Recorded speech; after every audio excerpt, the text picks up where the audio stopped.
क्वेदमभ्रन्निविशते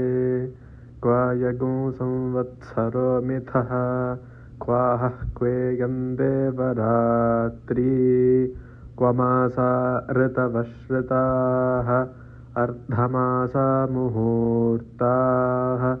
निमेषास्तुटिभिः सह क्वेमा आपो निविशन्ते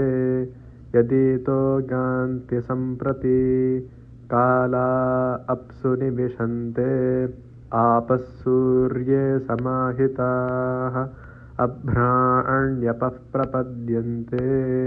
विद्युत्सूर्ये समाहिता अनवर्णे इमे भूमि इयं चासौ च रोदसी किग्स्विदत्रान्तरा भूतं येने मे विधृते उभे विष्णुना विधृते भूमि इति वत्सस्य वेदना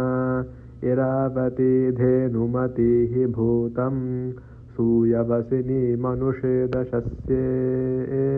व्यष्टभ्नाद्रोदसी विष्णवेते दाधर्थपृथिवीमभितो मयूखैः किं तद्विष्णोर्बलमाहुः का दीप्तिः किं परायणम् एको यद्धारयद्देवः रेजति रोदसी उभे वाताद्विष्णोर्बलमाहुः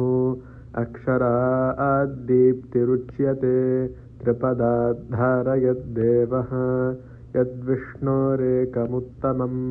अग्नयो वायवश्चैव एतदस्य परायणं पृच्छामि त्वापरं मृत्युम् अपमं मध्यमं च तुं लोकं च पुण्यपापानाम् एतत्पृच्छामि सम्प्रति अमुमाहुः परं मृत्युं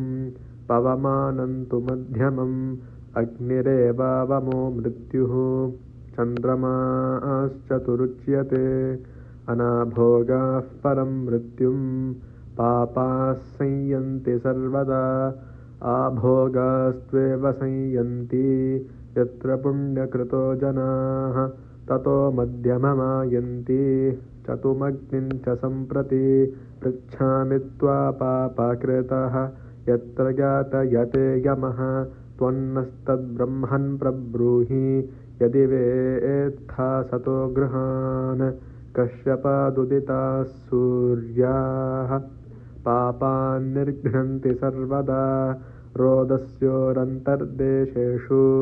तत्र न्यस्यन्ते वासवैः ते शरीराः प्रपद्यन्ते यथा पुण्यस्य कर्मणः अपाण्यपादके शासः तत्र ते योनिजा जनाः मृत्वा पुनर्मृत्युमापद्यन्ते अद्यमानाः स्वकर्मभिः आशातिकाः कृमय इव ततः पूगन्ते वासवैः अपैतं मृत्युञ्जयति य एवं वेद स खल्वैवं विद्ब्राह्मणः दीर्घश्रुत्तमो भवति कश्यपस्यातिथिः सिद्धगमनः तस्यैषा भवति आयस्मिन् सप्तवासवाः रोहन्ति पूर्व्यारुहः ऋषदः दीर्घश्रुत्तमः इन्द्रस्य घर्मो अतिथिरिति कश्यपः पश्यको भवति यत्सर्वं परिपश्यतीति सौक्ष्म्यात् अथाग्नेरष्टपुरुषस्य तस्यैषा भवति अग्नेन यसुपथा रागे अस्मान् विश्वानि देववयुनानि विद्वान् युयोध्यस्मज्जुहुराणमेनः